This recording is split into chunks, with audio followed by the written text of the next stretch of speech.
Temple Terrace, it's go time. Our 50th annual 4th of July parade is happening on July 4th at 10 a.m. There'll be golf carts, marching bands, and everything patriotic. Make sure to bring your lawn chairs, sunscreen, and did I miss anything else, Kevin? I mean, just the entire nighttime celebration, which will happen here on the first fairway at 6 p.m. Come out for live music, food trucks, and plenty of space to chill out before the 9:15 fireworks show, weather permitting, of course. See you on the 4th, Temple Terrace. Let's make it a blast.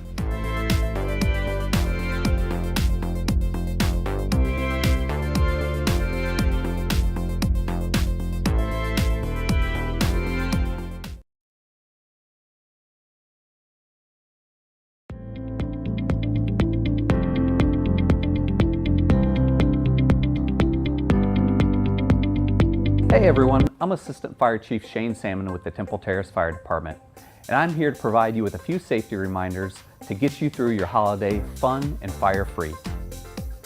Let's talk a little bit about grilling safety. First, always grill outdoors. Never put a grill in your garage or in your home or your apartment. Keep grills away from anything that might be flammable, like an overhang, a fence, or any dry leaves. Never leave a lit grill unattended. Sometimes the unexpected can happen, and we want to make sure that you stay injury-free and no damage to your home. Next, let's have a spray bottle or a fire extinguisher nearby just in case the unexpected does happen. Let's talk about fireworks safety. Hey, we know that fireworks are a popular part of our 4th of July celebration, but consumer fireworks can be dangerous and they can cause injury, especially to children. Every year, hundreds of people end up in an emergency room with fireworks injuries that they were not expecting. So we encourage our residents to attend a professional fireworks show instead.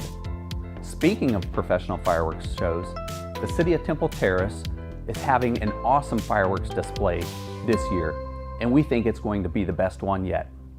It's going to be this Friday, July 4th at the Temple Terrace Golf and Country Club. There's going to be live music, fantastic food trucks, all starting at 6 p.m.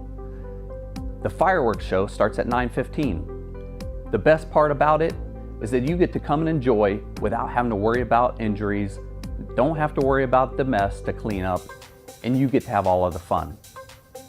So, come be part of a wonderful community fireworks tradition, and from everyone here at Temple Terrace Fire Department, we wish you a safe and happy 4th of July.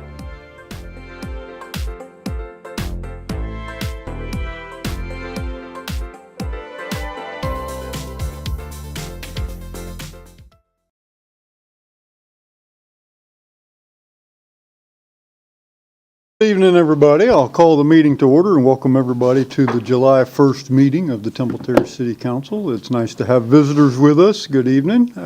Welcome back. If you would please stand, and our Vice Mayor is going to lead us in the invocation and the pledge.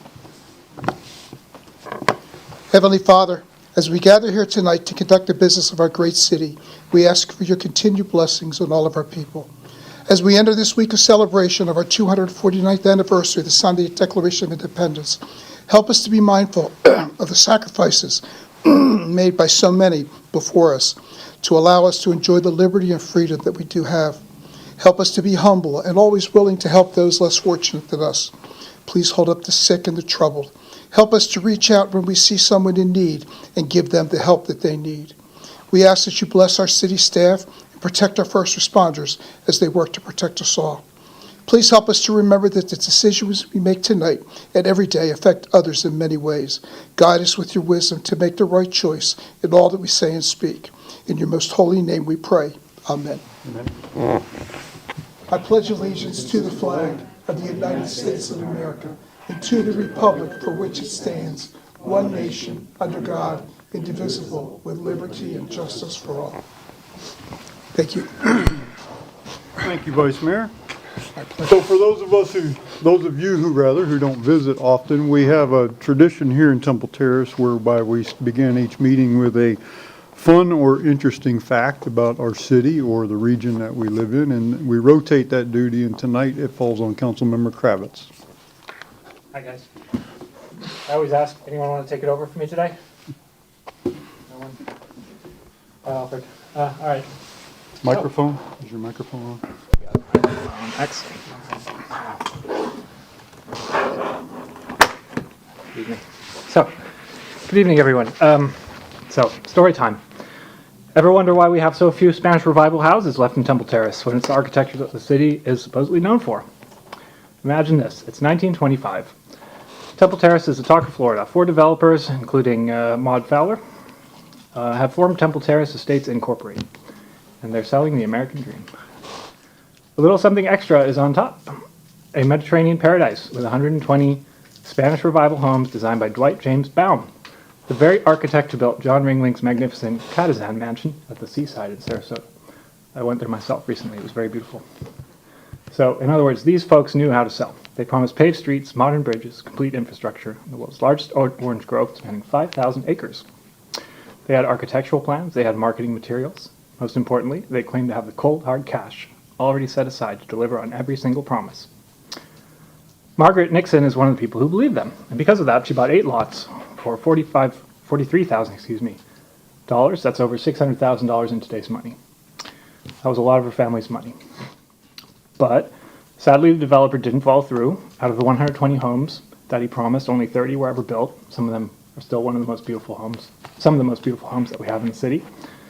And the infrastructure money that the developers claim to have in hand, well, never existed. The paved streets and bridges, never built. When the 1926 hurricane hit, followed by the killing freezes in 1927, 1928, the project collapsed like a house of cards. Obviously, the city eventually recovered. That's why we're all here. But Margaret Nixon lost everything. She decided to sue Temple Terrace Estates, and in 1929, she went all the way up to Florida Supreme Court. And those records tell a story that should make all of us a little cautious about accepting promises that developers make at face value. So, they lied about having the infrastructure funds, as I already mentioned.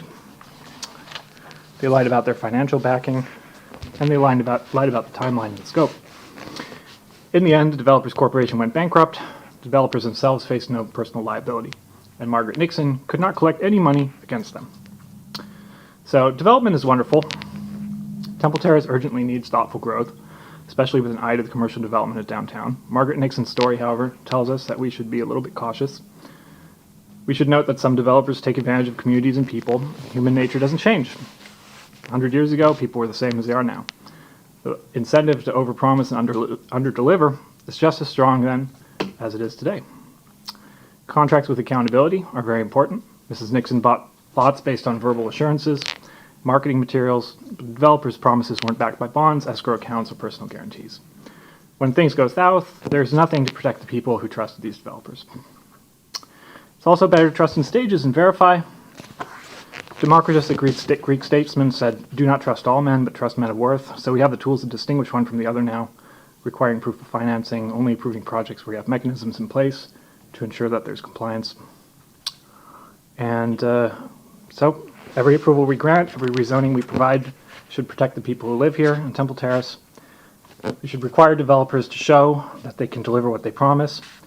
It means writing contracts so that if they're not kept, that there are real consequences, like clawing back a sold property from a developer who's not following through, or imposing financial penalties for failure to perform. We can all think of examples of that. Those families that live in Temple Terrace are our constituents, not the developers. When developers come before us with grand plans and confident presentations like they did in 1925, once upon a time, although it wasn't us, we should think about Mrs. Nixon and her money. We should review zoning proposals with an eye to the fact that the decisions we make today are going to shape Temple Terrace potentially into the next 100 years, and that the developers who ultimately build lasting value in this city are the ones who understand that community buy-in is not an obstacle to their success, but the foundation of it. So I want to warmly invite those developers into Temple Terrace. And that is an interesting historical fact.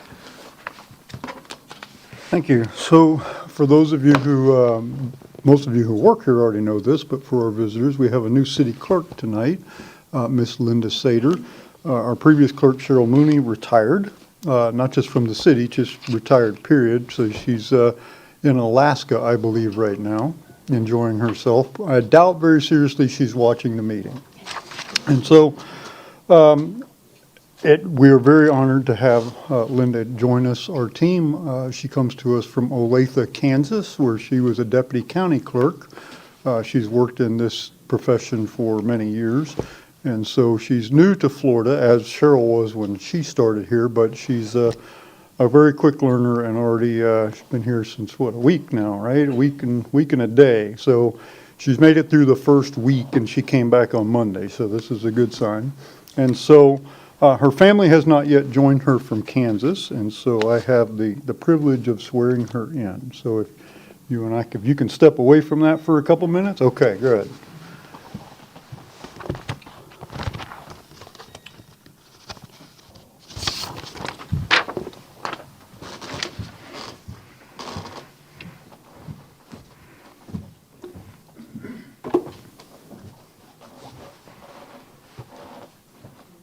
Yeah.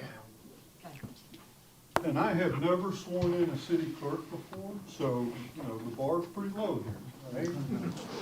So please place your hand on the Bible, raise your right hand, and repeat after me.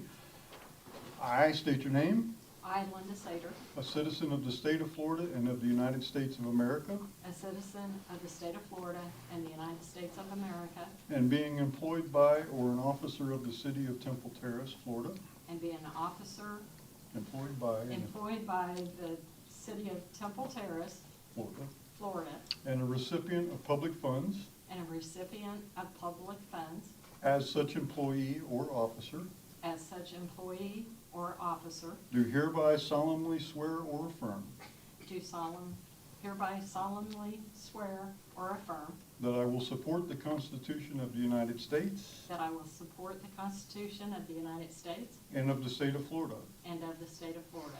I further swear or affirm I further swear or affirm that I will in all respects that I will, in all respects, observe the provisions of the Charter observe the provisions of the Charter and ordinances of the city of Temple Terrace, Florida, and ordinance of the city of Temple Terrace, Florida, and will faithfully discharge the duties of and will faithfully discharge the duties of the office of city clerk. the office of city clerk. Congratulations.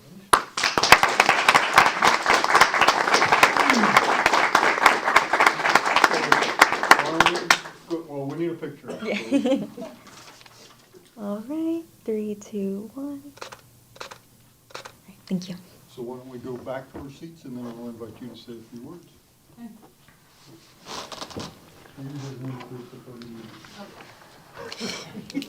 It'll be partless.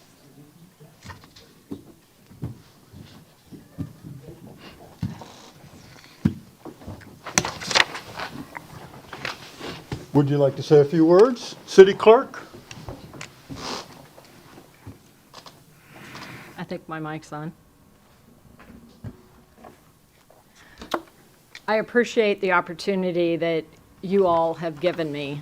I've been very excited to get down here and get started and to take on the duties of this city clerk.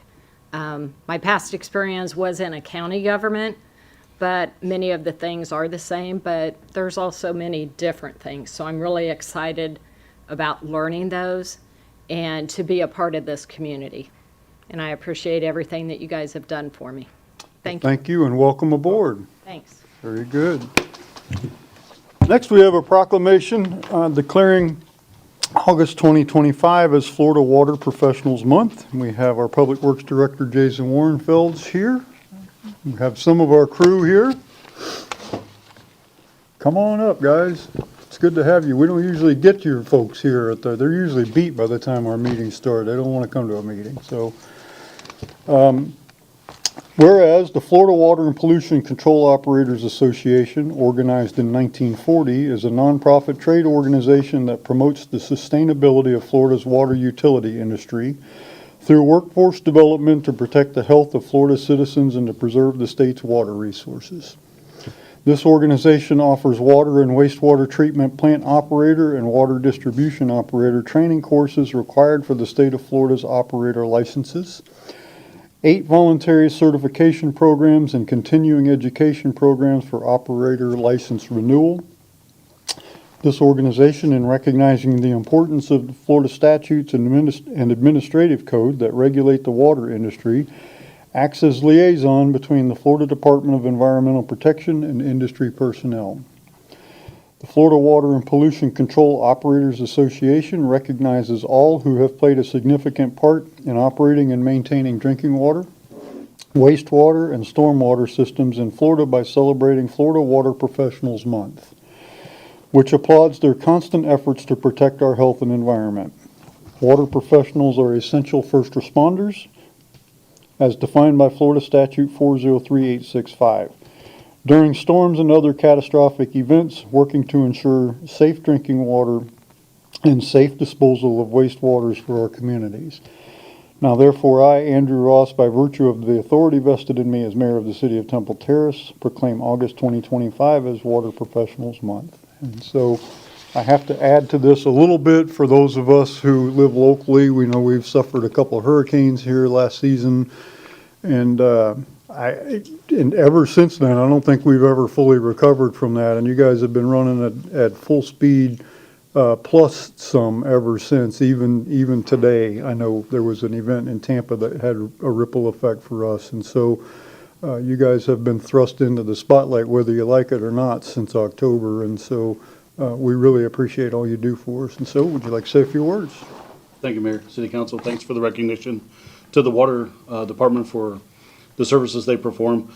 With me, just so the council knows, Will Frazier, who's the Deputy Director of Public Works Utilities, and Nick Martinez, who is the Utility Service Manager. These two lead the Utilities Department as far as tasks, everyday assignments, both dual license operators, which keep us going and keep us in compliance. So thank you again, and we appreciate the proclamation. Thank you. Right, let's give them a round of applause.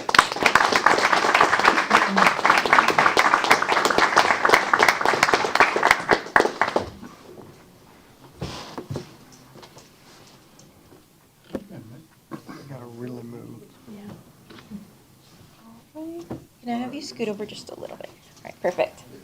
All right, 3, 2, 1. All right, thank you.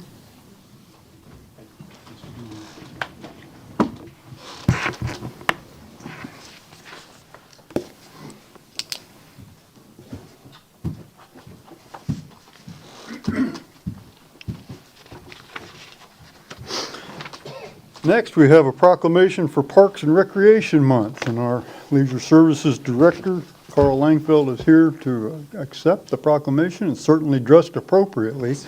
Casual Tuesday. Yeah, this is great. This is perfect. So these are the 4th of July shirts this year. So, whereas Parks and Recreation programs are an integral part of communities throughout this country and are vitally important to establishing and maintaining the quality of life in our city, ensuring the health of citizens, and contributing to the economic and environmental well-being of a community and region.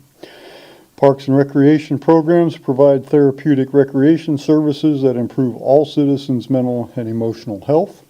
Parks and recreation programs increase a community's economic prosperity, increasing property values, increasing tourism, as well as reducing crime. Parks and recreation areas are fundamental to the environmental well-being of our community. Our park and natural recreation areas ensure the ecological beauty of our community and provide a place for adults to connect with nature and children to play outdoors. The U.S. House of Representatives has designated July as Parks and Recreation Month. Temple Terrace recognizes the benefits derived from park and recreation resources. Now, therefore, I, Andrew Ross, by virtue of the authority vested in me as mayor of the city of Temple Terrace, Florida, do hereby proclaim the month of July as Parks and Recreation Month. Mr. Langfeld, would you like to say a few words? Absolutely, Mayor. Thank you very much. Leisure Services Director. I had and still have remarks about this, but as I was sitting in the room thinking about what I was going to say, I was looking around the room and realized something very special about the Parks and Recreation Department in Temple Terrace. We have had the opportunity to be the first opportunity for a lot of the young people in this community to enter the workforce. And I look around this room, and so many of the folks sitting in this room have kids who either currently work for the Parks and Recreation Department or have worked in the past for the Parks and Recreation Department or have volunteered with the Parks and Recreation Department.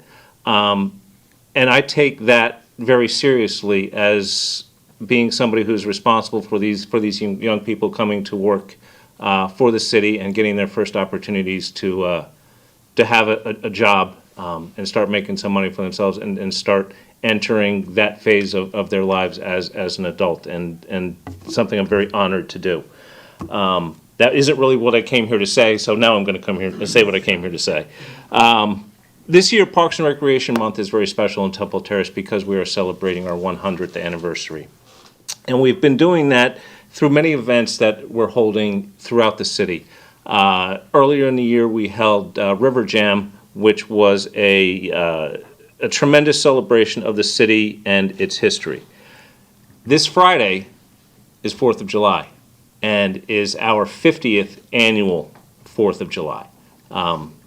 Just a quick rundown of the things that we have planned for the day. At 10 a.m., we have our annual parade, which will be on Gillette Avenue, starting at White Way, going to Druid Hills, and then west down Druid Hills to Ridgedale, south on Ridgedale, and finishing in front of the ball field complex next to Temple Terrace Elementary School. Fairway activities on the first fairway will start at 6 p.m. in the evening. We have DJ services by Classic Entertainment and live music by the Black Velvet Band, keeping everybody entertained until our fireworks begin at 9:15 that evening. I'm looking forward to a fantastic fireworks show this year. We have expressed to our provider the importance of this year's fireworks show, being that it's our 100th year, so stand by for a great show.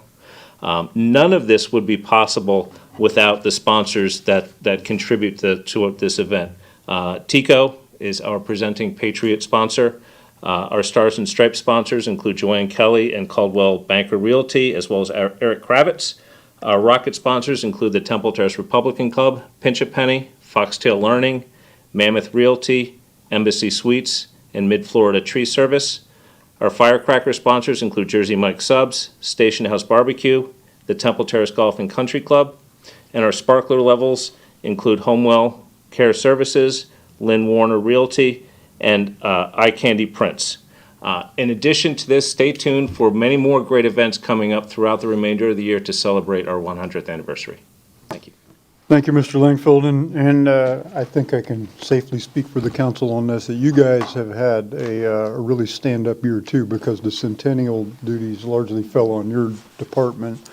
So on the heels of the River Jam, which we thrust upon you, but we didn't take 4th of July away from you, so we added this major centennial celebration, and you guys and other departments have a role in this too, but you guys really pull the most weight on that, really, and just want to thank you for accepting that. With all of the other things you do, the after-school programs and the senior programs and all the things that you have going on that never skip a beat when we add all this extra stuff to you. And so I know that behind the scenes, there's got to be some talk about, now what else are they going to add to us? But we thank you for everything that you're doing, and we appreciate it. Thank you very much, Mayor. Let's give them a round of applause.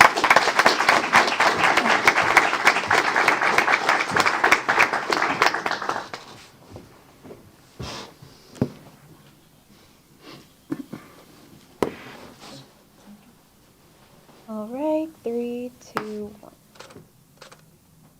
There, thank you. All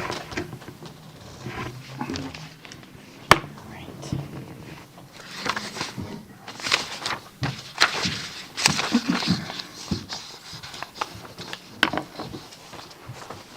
Okay, what's next? We have a board appointment next. We have a vacancy for an alternate member of the Municipal Code Enforcement Board.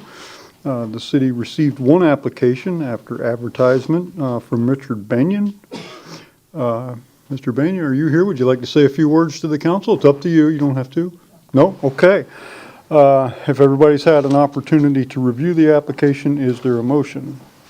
Move to approve the appointment of Richard Benyon as alternate member of the Municipal Code Enforcement Board, term extending from July 1st, 2025 to July 1st, 2028. Second. Motion is second. Discussion of the motion? If not, all those in favor say aye. Aye. Aye. Opposed? No nays. Thank you, Mr. Benyon, for your volunteerism. We appreciate it. Be careful with that. That's how some of us started, as alternates on the code board. Careful what you ask for. Council, has everybody had an opportunity to review the minutes from our June 17th meeting? And if so, is there a motion? Move to approve the minutes. Second. Motion is second. Any corrections to the minutes? If not, all those in favor say aye. Aye. Opposed? No nays. Minutes are adopted. Next is persons wishing to be heard on items not listed on the agenda or items on the consent agenda. So I do want to inject here for those of you who don't normally visit us. For those of you whose business is concluded, it's not considered rude for you to leave at this point if you're looking for an opportunity to sneak out. Yeah, that's fine. I know people that don't normally come say, well, I hate to walk out on them, but this is where we kind of shift gears. You're not necessary that you sit through all the hearings unless you want to, but you're welcome to stay. So we do have a 3-minute time limit for all speakers. We ask that you come to the podium and begin with your name and city of residence. And our first speaker is Mr. Loeb. Good evening, Mr. Loeb. Good evening, everybody. Happy July 4th. And my name is Charles Loeb, Terrace Park. I want to talk tonight about the 4th, the 14th, and the 24th. And I wish everybody happy of each one. Now, of course, you all have explained and know about the 4th. You all have explained what's going on with that. The 14th, of course, happens to be, for anybody that's French, very important, and that is Bastille Day. I always think about Bastille Day every year, and I compare it in my mind to July 4th, because July 4th was written by people that are well known in history books, but the 14th was written by ordinary people. It might be of interest for people to know that actually more people observe Bastille Day than do July 4th. Why? Because the French community observes it throughout the community. I was reading in an online site that there are about 337 million people that observe July 14th and about 305 million or something like that that observe Independence Day. So anybody with a French background, Bastille Day is important. But I also want to mention the 24th for a different reason. The different reason is because the library sale is coming up. And that is the first day of the library sale, Thursday the 24th. Now you might say I'm pushing this a little bit early but I was thinking over the last couple of sales that we might be able to get a few more donor books if we push a little bit early. Compared to past sales beyond that, the selection has been a bit light in spite of the relatively good sales that have occurred. I also was thinking about the idea of maybe the city putting it on the digital bulletin boards, not only for the dates of the sale, which is 10 a.m. to 4 p.m., Thursday, July 24th, 25th, and 26th, through Saturday, of course, and also to mention that they would be interested in having more books donated for the sale. Hopefully that would with that combination, even raise more money for the sale as it is the summer now. Thank you all, and good evening, and again, hope you have a nice party on July 4th. Thank you, Mr. Loeb. Our next speaker, we're honored to have back Mr. Michael Ellison. Mr. Ellison, and you're welcome to bring the rest of your crew with you if you want.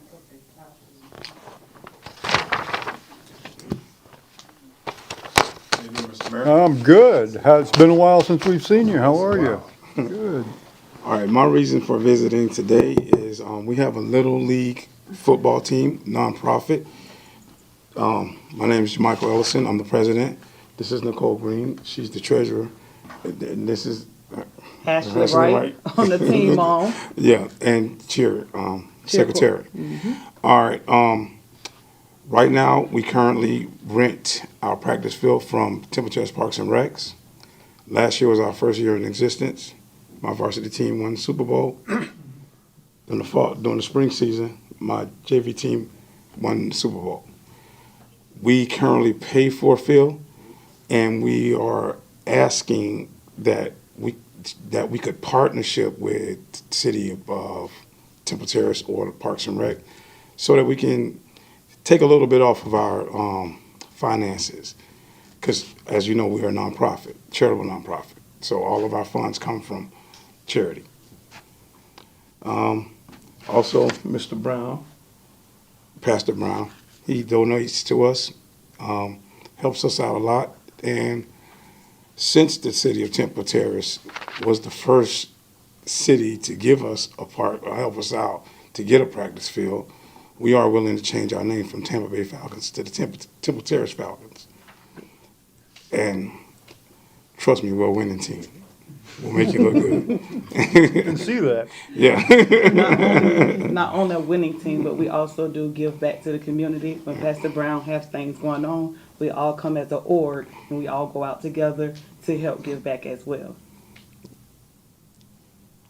That's all I have until the next meeting. Well, thank you for coming and sharing that's terrific. I wish you'd brought some of your players with Yeah, you. oh, well, They had practice. that's the Oh, they next- have practice. That's why we You just guys like should this. come out and see one day. Okay, We're at okay. Temple Terrace Parks and Rec, but that's for the next visit. Well, that's terrific, and we'll ask the city manager and Mr. Langfield to discuss this and talk it over with you. And really appreciate you coming tonight and sharing those trophies with us. That's awesome.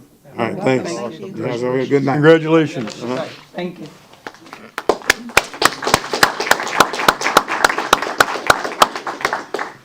I have no more requests to speak at this time. Council, is there a motion to approve the consent agenda? So moved. Second. All those in favor say aye. Aye. Opposed? No nays. The consent agenda is adopted. Next, we have a second public hearing and second reading of a resolution approving the final site plan, preliminary plan, and subdivision construction plans for folio number 037534-0000, addressed as 10024 Davis Road, and folio number 037531-5000 in adjoining unaddressed parcel. We will open the public hearing and ask our city planner, Malik Hall, to explain. Good evening, Mr. Hall. Did you say city planner? I'm sorry? Did you say city planner? I did. Good evening, Mayor, City Council, and members of the public and staff. So as it was just said, we are here for the second public hearing and second reading of the Davis Road new single-family residential subdivision.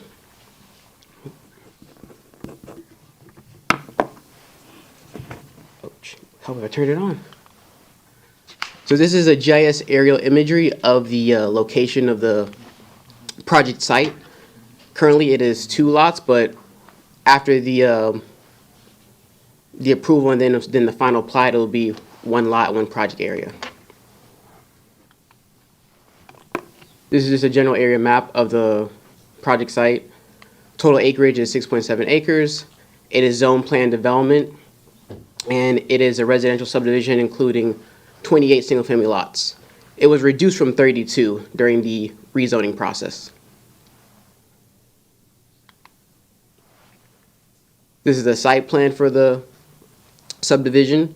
When you enter the internal roadway for the subdivision, there'll be a mail kiosk on the right, and then a lift station on the left, and then going down the lane will be the single-family lots. As you can see, there is on-site retention to the north and abutting the cul-de-sac at the end of the lot.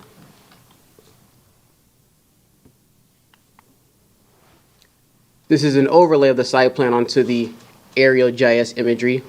The red hatching shown there is a combination of the FDOT site triangles and the City of Temple Terrace site triangles. So there's 2 smaller internal triangles that are City of Temple Terrace. The big long ones on the roadway is FDOT.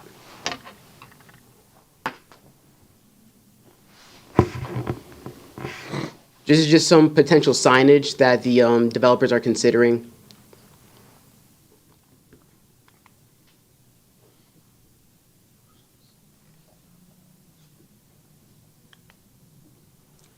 This is the preliminary plat for the subdivision. So to mention again, this is for the final site plan, the subdivision construction plans, and the preliminary plat.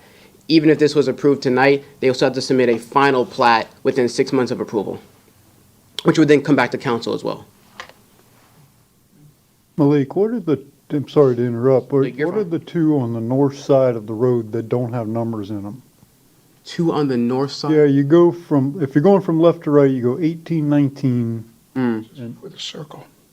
You said just before the circle? on the top. So you're talking about at the cul-de-sac or when you first enter the subdivision? I think it's just Almost like a missing two the numbers 20 and there. 21. That's what I think. Yes, it might just be missing the 2 numbers. Oh, okay. No problem. I'll inquire with the developers about that. Okay. I apologize for that. Do you want me to go back, or would you? Okay, perfect. Did you have a question? No. Nope, okay. So these are the proposed conditions for the subdivision. Standard condition is it's bound by the May 1st, 2025 final site plan submitted, so just the most recent NDRC approved site plan. The subdivision needs to provide signage as well. At the time of permitting, the landscape buffering for the lift station needs to be provided. Currently, it has the opaque fencing notated, but there's no landscape buffering notated, so that will be handled at the time of permitting. At the time of permitting as well will be updated plans regarding the Davis Road lane width and then related stormwater management design, which is required by Hillsborough County. So they have some designs that have approval from Hillsborough County, but we would like an update of those plans come permitting. Again, at the time of permitting, provide updated plan regarding temporary backflow prevention assembly location.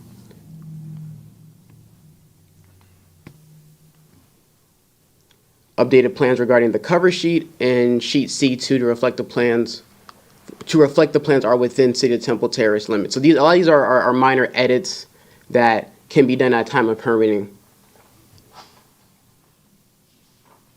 Provide proposed street name on the final plat. So currently don't have a proposed street name. Come the final plat, they do need a proposed street name, of course, for the subdivision. That internal roadway. Site plan exploration per 12-380.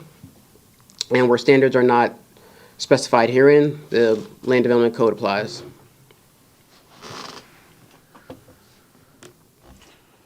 Thank you, Mr. Hall. Are there members of the public who wish to comment on this item? Seeing none, council members, questions? Councilmember Chambers. Has anything changed between the first reading and this reading? No. Thank you. Councilmember Fernandez. I have a couple questions. First, I know that you've said that the stormwater plan will be presented at final permitting. Will that come in front of council as part of the full package? So this is a stormwater management plan that's associated with Hillsborough County that they've already received, I guess I would say, permission from Hillsborough County. That does not actually directly involve us, but we would still like to see that plan come the final adjustment. So that's why it can be done at time of permitting. It's not something that would need to be presented to council at this moment. Not at all, technically. So the reason I'm asking is I know that all development has to show stormwater retention handling on their property. But my question for us actually has to do with feeding into the full stormwater system. Right now, it's totally empty land, which obviously, when we have heavy rains, will saturate the ground, but it won't all run off into the stormwater system. And we've been talking about the full stormwater system and the capacity. So while their plan may be focused on how to retain or handle it on their specific property, is there a way that we as the city can make sure that as it feeds into our existing system, we have the capacity? So, and Mr. McCarthy, our city engineer, may want to come up to, because I'm going to go out on a limb with this answer, but I think my understanding is that the way these neighborhoods are designed per today's regulations is they're supposed to capture the water from the development on site, as you mentioned, and then it percolates on the site over a certain amount of time based on the size of the development and the regulations, and eventually it will flow into the aquifer, I imagine. Or there might be some, and you can correct me, Mr. Engineer, is this going anywhere else besides percolating into the ground? Is it being directed to any pipe system? I believe there is an outfall further to the west of the development, and that goes into a wetland system and over to the Hillsborough River. Okay, so because we all saw after Hurricane Milton, we had a lot of stormwater issues, just the volume of rain. So I just want to make sure we're considering that. And then this is a question back to the process. And as this goes forward, if City Council approves this on second reading, what are the steps that will come in front of City Council? And I'm asking so that people listening can can understand how the project will progress and the different approval levels that the city has. So there are no changes that would require to be provided to City Council once more. Then the only thing you'd be seeing is the final plat. So they need to submit the final plat within 6 months of the approval, and then during that process, once it's done and reviewed, it will be presented to City Council for approval. And does it happen, or is this something that the city council would approve if the developer wants to come and make changes to the project after, let's just, if city council approves this tonight and the project moves forward, but then the developer decides they need to make changes, would that come back before city council, or does that stay in your office? It depends on the level of the changes. If it's a substantial deviation, then it would go through the process all over again. Expedited ideally, but not guaranteed, so. Okay, thank you. Other questions, Councilmember Kravitz? Just one really small question. The Davis Road is a county road, right? Yes. Okay. And there were a lot of concerns raised about traffic on Davis Road, I think, and also the condition. Have you reached out to the county, or has anyone reached out to the county about road maintenance or maybe making some improvements on Davis Road? If it was done during the resolution for the, ordinance for the rezoning, so during the PD phase. Okay. So, you don't know? Okay, that's fine, just interesting. All right, thank you. Okay, any other questions? If not, I will close the public hearing. Thank you, Mr. Hall, and ask the clerk to read the title of the ordinance. Resolution.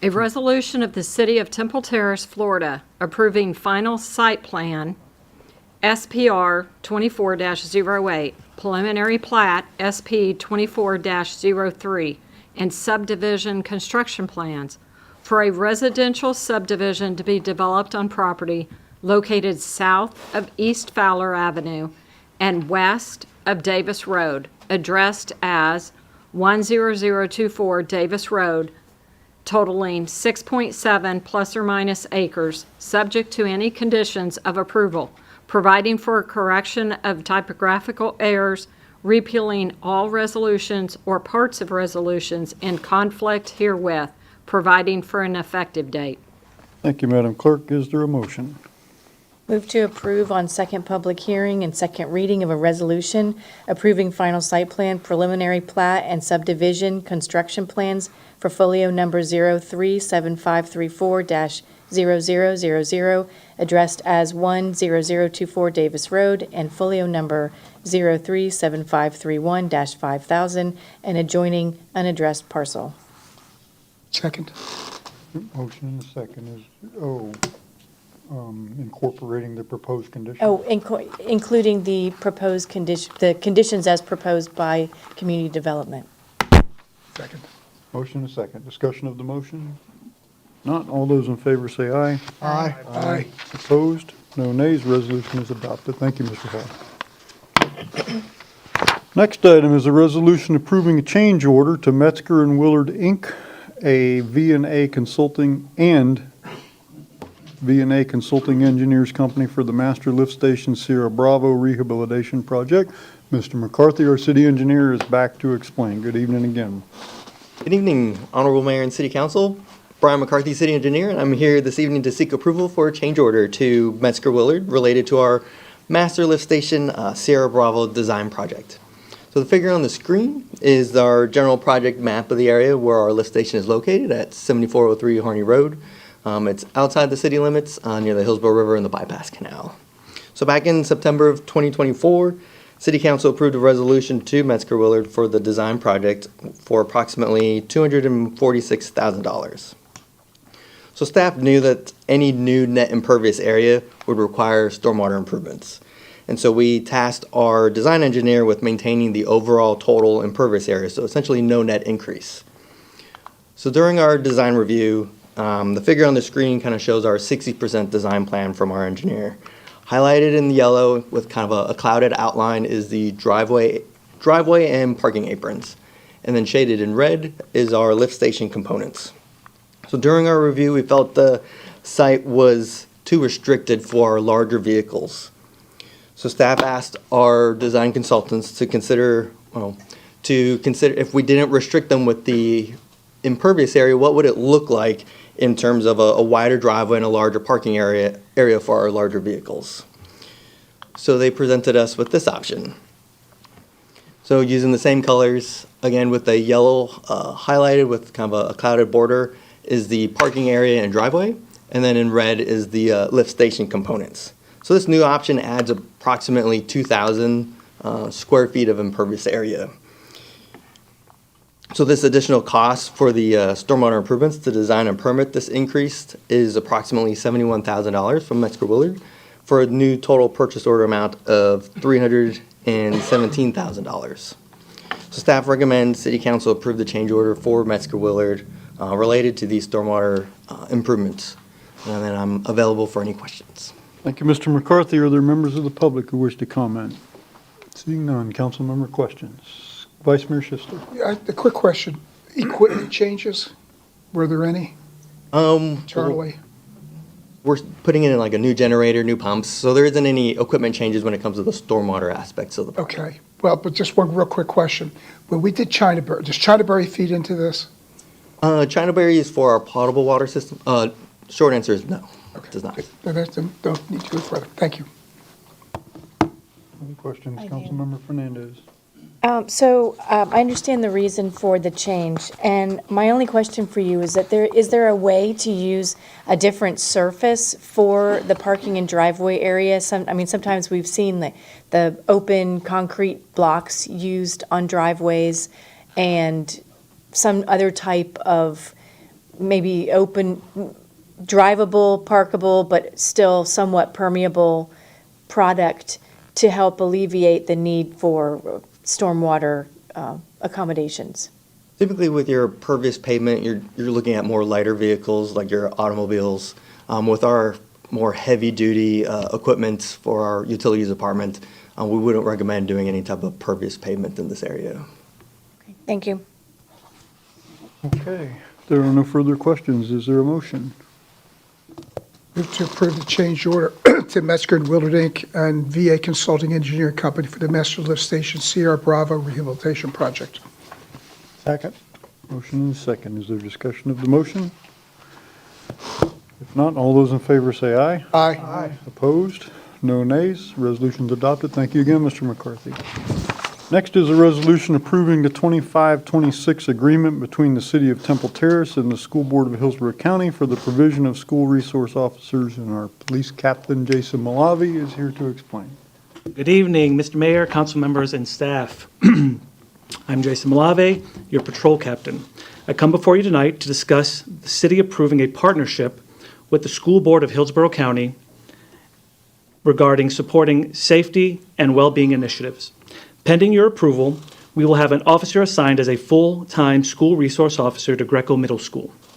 This placement ensures a consistent, proactive presence focused on student and staff safety. The SRO assigned to Greco Middle School will be present during all instructional days, and a second designated TTPD sergeant will coordinate with school officials across 4 campuses on safety-related activities.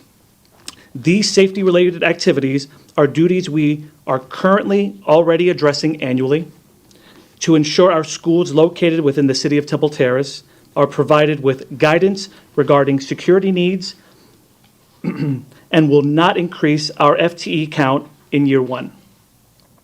The School Board of Hillsborough County has agreed to reimburse the city for its share of the cost of services provided in the amount of $135,967, divided into 2 semi-annual payments.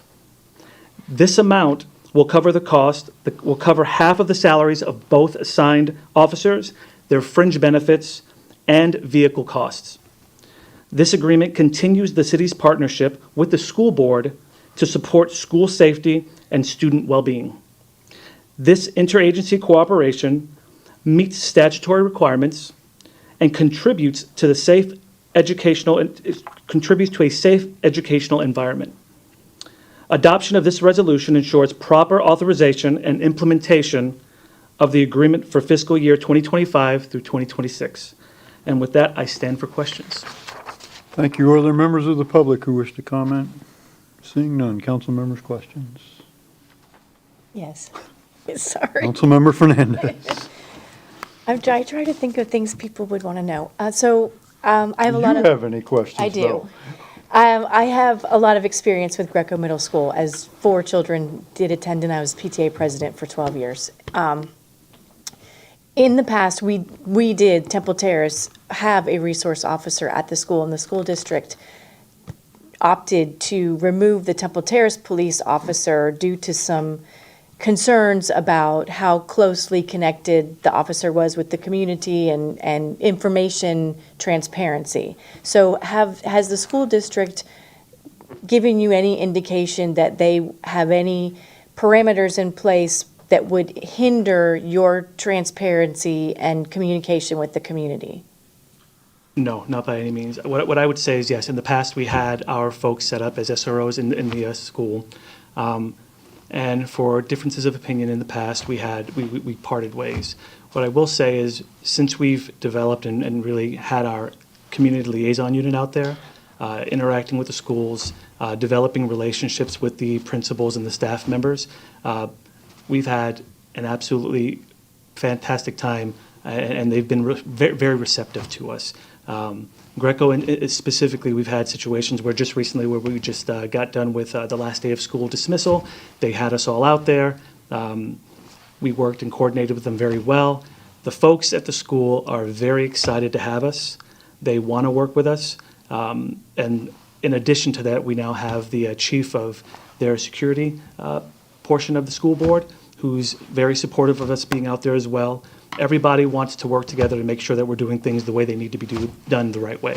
And then my only other question is, for those of you who've been on the campus or not, it's a very large school. And we're planning on having one SRO, but I've actually seen it personally where the SRO is up in the front of the school for some reason and the kids are jumping over the fence to skip school in the back. So, I mean, logistically, does it make sense to only have one SRO there? So we're actually going to benefit from a unique kind of arrangement where typically most of the middle schools in the county have only one either security officer and or SRO. For Greco, we're going to have our SRO in addition to a security officer that they're providing as well. So we're literally going to have both of them working hand in hand with one another. Okay, thank you. Other questions, council? Thank you, Captain. If there are no other questions, is there a motion? Move to approve the resolution approving the 2025-2026 agreement between the City of Temple Terrace and the School Board of Hillsborough County for the provision of school resource officers. Second. Motion second. Discussion of the motion? If not, all those in favor say aye. Aye. Opposed? No nays. Resolution adopted. Thank you, Captain. Thank you, Chief. Thank you, Carlos, Mr. Bia, for helping to bring this to fruition. This has been a couple of years in discussion at all levels, I know, but your predecessor, Chief Albano, you, I've had discussions with a couple of school superintendents. There's actually been change-outs since this began. A lot of the people that were involved in this back in the day aren't even in the picture anymore. There's all new people involved. So we had to kind of go back and remember what happened because a lot of those people are gone. So thank you for your work on this. Next up is a resolution approving the employment agreement between the City of Temple Terrace and Ernie Mueller for the position of City Attorney. As council will recall, we had a discussion probably a month or more now ago about what to do with the replacement of Mr. Schoen, who, as we know, is retiring very shortly. We'll come back to that.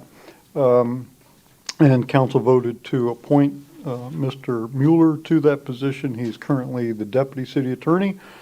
Upon taking city attorney upon taking office, he will then begin the recruitment for his replacement as a deputy city attorney. So, are there members of the public who wish to comment on this? And if not, has the council had an opportunity to review the contract, and are there questions?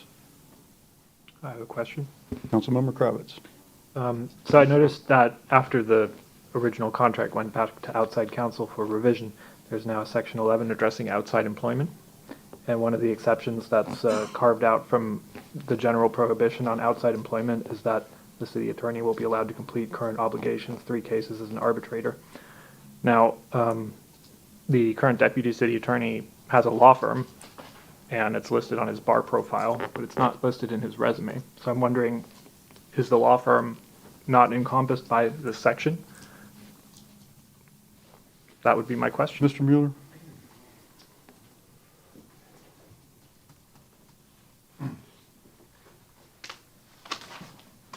Yes, those 3 arbitrations would be going through that law firm. I'm trying to close that law firm down. The reason I kept those 3 arbitrations is they are through FINRA, the Financial Regulatory Agency, and those are cases where someone feels they've lost money through bad investments or whatever, and if you have to change out the arbitrator, that just prolongs the process and it becomes more expensive, and they try and frown on that. I have yet to have any of these cases actually go to a hearing. They've usually settled out. But I was reticent to let those go because I did not want to prejudice those people that had filed claims. The 2 attorneys that are in this law firm, in addition to you, are okay with it? I'm the only one in the law firm. If you go on the website, there are 3 attorneys. No, there's one person that's of counsel. He's independent, and he's already retired. And the other person is a planner, actually, that did some work for him. You don't have any other open cases other than No, these 3? everything else is closed out. All right. Those were my questions. Thank you. Other questions, council? Okay, if there are no other questions, is there a motion? Move to approve the employment agreement between the City of Temple Terrace and Ernest Mueller for the position of city attorney. Second. Motion and second. Discussion of the motion? If not, all those in favor say aye. Aye. Opposed? Was that a nay? Yes, sir. 1 nay. Councilmember Kravitz. Resolution is adopted 4-1. Very good. Council business. Any council business? I have a couple things that could really go under either, but if there's no council business, I'll discuss them now. This is our city attorney, Pam Shoshon's last city council meeting. I'm sure she's broken up about that. And I see that Steve, her husband, has joined us. I'm assuming that you're here because of that. Of course. So, Pam, it's been terrific working with you. I know you're not quite done yet. You have a few more days, but I remember when we hired you. I remember the interviews that occurred right here in this room, and I remember immediately thinking of the candidates that you were definitely the one that I was going to support. And as I recall, everybody kind of felt the same way. I don't think there was a lot of debate about that. So, as I've stated before in these meetings, you and Mr. Mueller as well, but I think the decision to go from contract counsel to in-house counsel was a really, really good decision on the city's part. I'd love to take credit. It wasn't my idea. I think it started with Mayor Chilora, I believe. But the efficiencies and the revenue and all the improvements that you and your team have been able to make that we would have never achieved with a contract counsel because we're paying them by the hour. And so you've been proactive on things and solved problems that we didn't even realize we had. And so I've enjoyed working with you. I'll be working with you for another week or so, but I wish you all the best in your future endeavors. I think you're retiring completely, aren't you? For a little while, and then we'll see what happens. Yeah? So Steve might have something to say about that. We'll see. It's always full of surprises. Council members? I would like to echo some of the same comments from the mayor. It's been a very pleasurable experience working with you. I remember the interview process. I wasn't on council at that point, but you were head and shoulders above all the other candidates that spoke. Since day one and sitting up here in the dais, You've always been a big help, a good resource. Never balked at taking a phone call or a text. You answered questions that kept me out of trouble, and was a significant guidance to council. I didn't always agree with some of your ideas and suggestions, but I figured let's give them a chance, and there wasn't one that I was disappointed with. So particularly with the lien reductions, letting you handle, as you remember, you and I didn't really agree with you doing it, but it was the right choice, and we are very, very glad that you did that. Yes, yes, very true. But thank you. It's been a pleasure to work with you. Yeah. Well, these guys have said it, but again, everything you've done for the city, thank you so very much. Appreciate it. I said this earlier, but if you've ever seen Ms. Shoshone prosecute a tree case in front of the code board, you would just give up immediately. So thank you for that. But you've done that with all our city interests, so thank you very much in your work. And enjoy retirement until you decide something else. I just want to say that I was one of the people who originally believed that I liked the outside counsel idea more, but through you and your staff, have shown the value of in-house counsel. So I definitely have changed my opinion regarding employing a city attorney specifically for the city. So that is really through the efforts and the work that you and your staff have done to show the value of that office. So enjoy your retirement for however long it lasts, and enjoy whatever your next adventure is. Thank you. Would you like to say a few words? I do have some words. Mute your microphone. Mic's on. I do want to say that it has definitely been an honor for me to serve as the city attorney for the city of Temple Terrace. It's been 7.5 years, and when I was hired, the city had no legal department. And so part of my job was to set up a legal department here. And I recall asking upstairs, where are the files? Where are the filing cabinets with the city's cases? Where are the lawsuits? Where's my work? And they told me it was downtown at the outside counsel's office. So I called them up, got into my car, I drove downtown, and they met me out on the curb because there's no place to park downtown. They met me out on the curb with 2 dollies of boxes. And so they stuffed my car full, and I drove them back here and started setting up a legal department. Mr. Mueller, of course, was an extraordinary help when I finally hired him and decided I wasn't going to go it alone anymore. And we actually were able to computerize then our files and our things, and so that anybody should be able to find them. But it's always been a challenge here, especially during COVID. At that time, the laws that affected just how our meetings were to be conducted were changing every day. So when the city manager at the time said, we would be kind of working here half-time and then switching to other people and we wouldn't have to be in the office all the time, I thought, well, that sounds wonderful. I don't think I hardly missed a day in the office then, because there was almost more to do then than there was during regular times. But what has made my job so much easier is the dedicated people that I have worked with here. Everybody is absolutely dedicated to their job and to the city. And, whether it's the employees, it was the council members, and I would have to say it was particularly Mayor Ross. I have worked in, I'm going to cry now. I have worked in local government as either a city attorney or an assistant city attorney for 31 years. I have seen lots of council members and lots of mayors come and go. And I have to say, I've got a good basis for comparison then. And I have to say that Mayor Ross is truly outstanding. And I feel lucky as an employee to have worked with him. And I think the city has been very lucky to have him during he became mayor in 2020. And we've been very lucky to have had him during all this time. The citizens have no clue as to what he attends to in a day.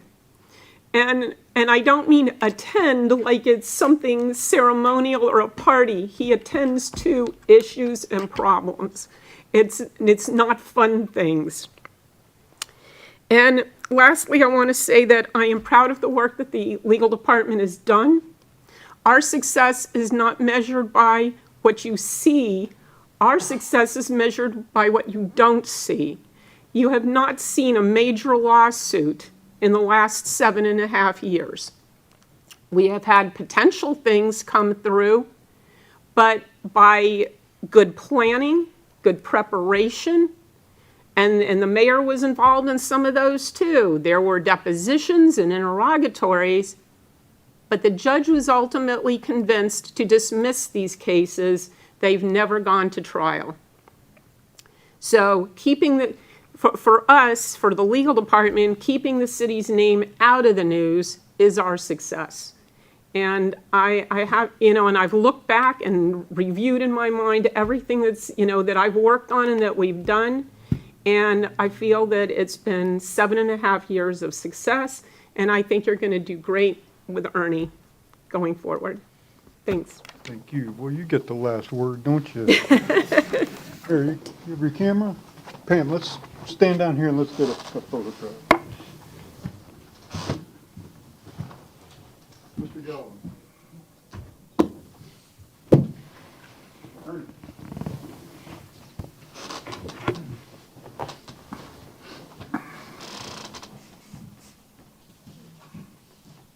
Right. I'll have you inch a little bit this way, so we're in the middle. Yes. Perfect. All right. 3, 2, 1. Okay. Thank you.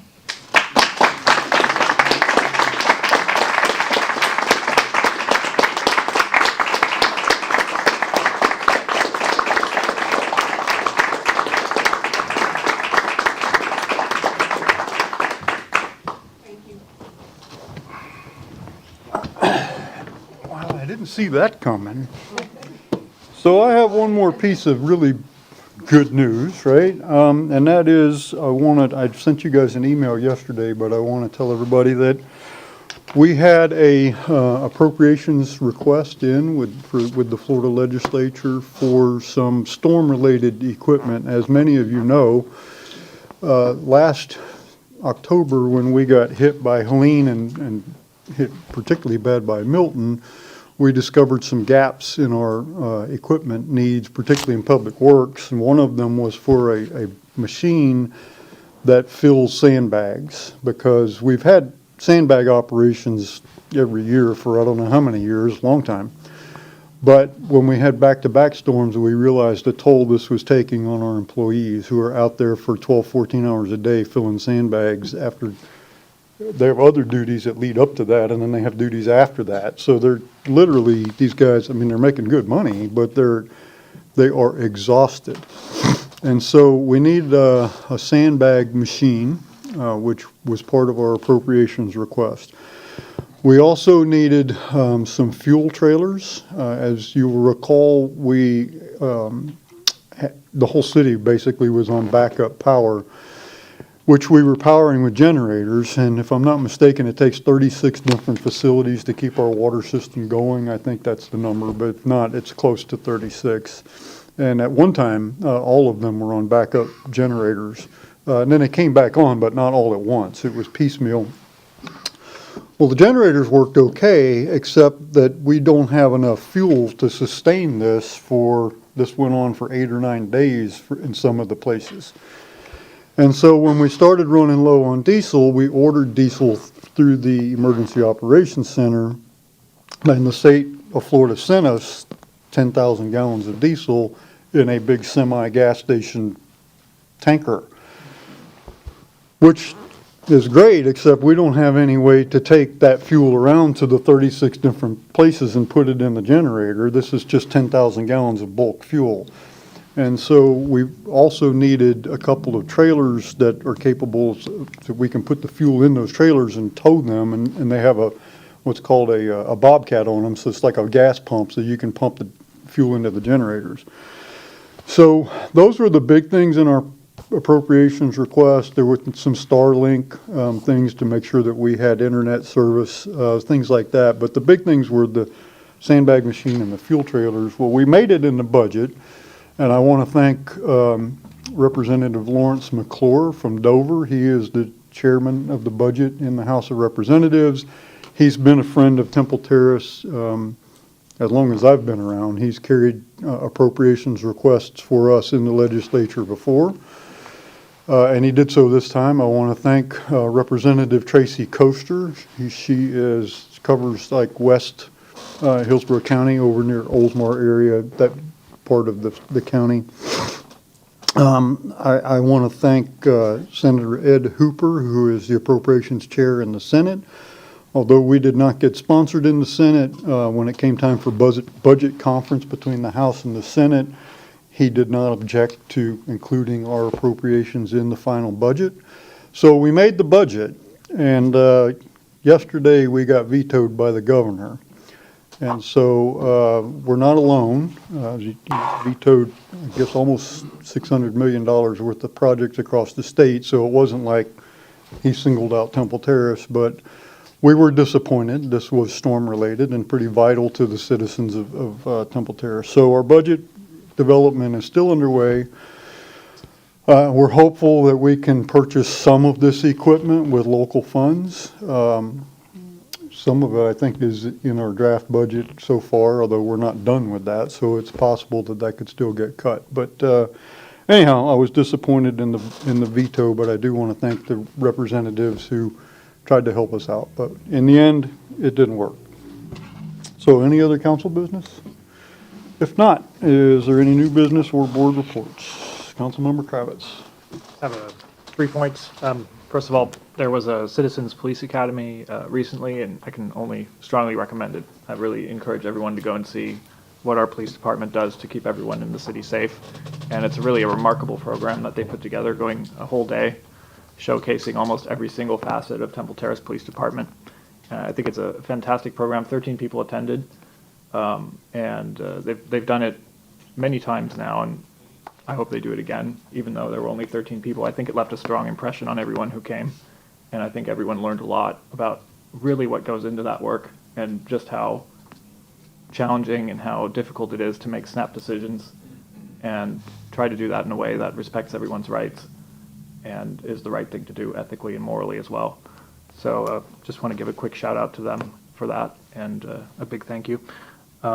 I have one more point, which is a board report. I went back to my old haunt, the Maritime Law Enforcement Committee for Hillsborough County, and it came up in that committee meeting that the county authority that's involved in the boat launch repair at River Hills Park, is waiting for input from our city. So I hope we can get that to them so that can move ahead.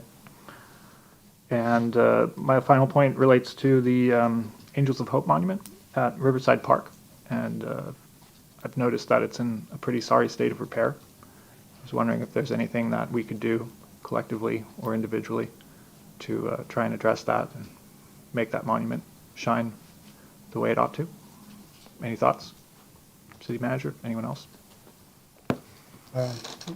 I know a little bit about it since the project came from me.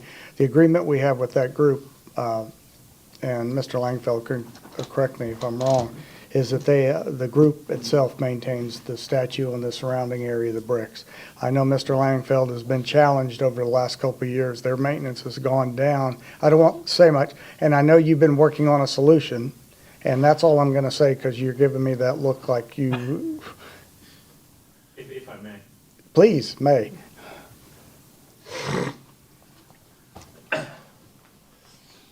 Carl Langford, Leisure Services Director. Councilmember Kravitz, you are correct. There are maintenance challenges out there with the Angel of Hope Monument. The agreement that is in place between the city and the Angel of Hope Monument Group is that that whole paver patio, the landscaping around it, and the monument itself are owned by and are the responsibility of the Angel of Hope Committee. Seeing the challenges that have come with that monument, I have reached out to the leadership of that group on multiple occasions and offered for the city to take that over, to take over the responsibility of the maintenance. They would maintain the ownership of the actual angel statue. Should anything happen to that, that would be their responsibility. But we would take over the maintenance of the actual the patio area, the pavers, and all of that. They're having some leadership challenges. I will continue to work with them and encourage them to reach out to the city manager to have that discussion about the city taking it over. We do already provide some assistance well beyond what we do with the maintenance and some repairs that we've done out there and keeping the lights out there working that are around the Angel. So we're already doing a great deal more than what our agreement says we can do. But ultimately, I would like to see that monument come under city maintenance so that way we can keep it up to the standards that we would expect it to be. Thanks. I'm happy to hear that. I'm getting the impression that we're already doing things that we don't have to do in order to help. So is there a limit to how far we can go with that in your view? I don't want to create an opportunity where they say, well, if you're going to do it, just do it. You know, you've been doing it, why aren't you continuing to do it? I would like for that agreement to be modified where we take it over and is actually ours, as opposed to overstepping the bounds of what the agreement says that we can do and creating illusions of, well, you've been doing it, so you should just keep doing it. I would like to keep that, get that agreement done so that way it is ours and it is our responsibility. Okay. All right. Thank you. All yours, ladies and gentlemen. Any other new business or board reports? Okay, city managers report, Mr. Bayou. Thank you, Mr. Mayor, members of council. Just one clarifying item on the budget schedule. We've had 2 budget workshops so far. We have another one scheduled for July 8th. And we had tentatively on the projected budget schedule, we had the setting of the millage for a special meeting on the 17th, which is a Thursday. Looking at the schedule, what we think we're going to do, with your approval, would be to tentatively schedule the millage as a resolution on the regular meeting on the 15th. If council, you feel at that point that you're still not comfortable, obviously you could schedule a special meeting that night for the 17th. You need 2 days' notice to do that. You'd have time to do that. But I just didn't want you to be unawares if we put it on the agenda for the next meeting. Is that okay with everybody? Any objections to that? I have turned this in a while ago. I'm not here on the 15th or the 17th. Okay, so you'd be missing it. I'd be either way. missing it either way. Okay. Is it okay? It's fine with me. Sounds good to me. Okay. Thank you. And the next item, I'd like to bring up our new Director of Code Compliance, Mr. Jack Shanks. So Jack began here with the city actually yesterday, so he's about, 36 hours in or so, maybe. So Mr. Shanks is a 21-year veteran of the U.S. Marine Corps. His last post in the civilian life was as the Chief Program Officer for Habitat for Humanity for Tampa Bay Clearwater. When he interviewed, he showed an incredible amount of poise and leadership, which I think will serve us very well moving this department forward. He's had some ideas already, and I'm sure we're going to see a lot of great things. Mr. Shanks. Great. Would you like to introduce yourself, or you? Sure. Sure. Good evening, Mayor and Council.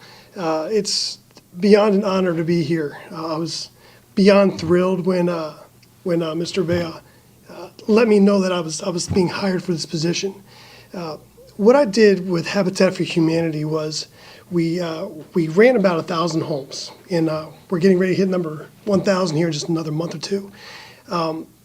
We would go out into the community and we would try to build homes for people that needed them. But for the actual homeowners, my job was to instill pride in property, home ownership, and community. And that's really something that's going to be transcended over here to the code team. I've spent the past 2 days with them, an amazing team. I'm really looking forward to working with them and with all of you and the Code Enforcement Board, which I snuck into one prior to being hired or stepping in. Very excited to be here, so thank you for the opportunity to be here. Thank you and welcome aboard. Thank you. Welcome. Good evening. See if you come back some Monday like Linda did. That's all I have. That's all you have? Thanks. Okay. City Attorney, I just have a question. Councilmember Fernandez. Just very quickly, can you just give us an outline of the topics for the budget meeting July 8th? And at that budget meeting, would it be possible to discuss, or just to lay out the process or the plan or the schedule for when roads get paved and when they get striped? Not right now, but at that meeting. Sure. Okay. So the meeting, the workshop on July 8th will be an omnibus workshop, so we're going to cover the general fund, so we're going to pick up from where we did pick up from the first workshop that was held in June. We'll also cover the capital, the enterprise funds, special revenue funds, and the use of unassigned fund balance, all at the workshop on the 8th. We're following up on the questions that the council had for us from the prior workshop, so we'll have answers for all of those. And we should be able to talk about the rates as well for the different funds, sanitation, water, and sewer. Okay, thank you. Let me understand, are we going to go through the 27-year repaving schedule at this meeting? Is that what was, I don't want to do Well, that. that's not what I'm asking. Okay, I'm all just right. asking for us to be able to say how we go through the process of deciding what roads are going to be repaved and when, not this road is going to be repaved on this date. Okay, because I don't want to, at a budget meeting, I don't think it's appropriate to go through 27 years of this PCI No, index. I is just- this, and- Okay, It's a question that came up in the public about, that we didn't talk anything about how we were going to repave roads or anything. I don't want us, I'm not asking to go through Bannockburn's going to be repaved in whatever year, but just, this is the cycle of how we determine okay, through the city how they get repaved and striped. okay. Just want to make sure I understood that correctly. Okay, That's all I'm asking for. nothing else? Okay. City Attorney's report? I have nothing to report. Nothing to report. You sure you don't want to filibuster us? Very good. Directors, anything else? Did we miss anything? You just want to go home? Okay, thank you very much, and we will stand adjourned.